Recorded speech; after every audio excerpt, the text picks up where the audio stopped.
संततधार पावसामुळे बदलापूर शहरातून वाहणाऱ्या उल्हास नदीनं धोक्याची पातळी ओलांडली आहे। नदीच्या पाणी पातळीमध्ये गेल्या 3 दिवसांच्या तुलनेत आज मोठी वाढ झाली आहे आणि रायगडच्या कर्जत आणि खोपोली परिसरातील मुसळधार पावसाचा परिणाम जाणवतोय। प्रशासनाने नदीकाठच्या गावांना सतर्कतेचा इशारा दिलाय। नागरिकांनी अत्यावश्यक कारणाशिवाय घराबाहेर पडू नये असं आवाहन देखील करण्यात आलंय।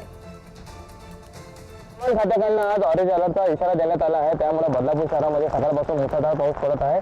आपण आता बदलापूरच्या उल्हास नदी या ठिकाणी आलेलो आहे। जर बघायला गेलं तर उल्हास नदीने आहे ती आता धोक्याची पातळी जी आहे ओलांडलेली आहे।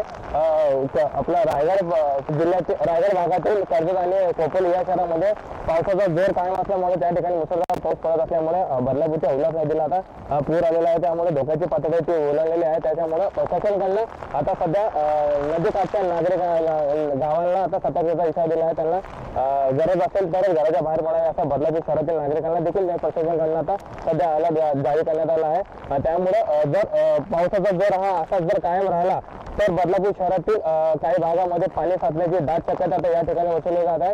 तरी पण या ठिकाणी बदलापूर जे प्रशासन आहे या ठिकाणी अलर्ट आहे। अग्निशामक दल असेल एनडीआरएफची टीम आहे ती थोड्या वेळात या ठिकाणी दाखल होऊ शकते। त्यामुळे गरज असेल तरच बाहेर पडावे अन्यथा पडू नये असं प्रशासनाकडून नागरिकांना सतर्कतेचा इशारा देण्यात आला आहे। स्वप्नील पाटील, बदलापूर, पुढे न्यूज।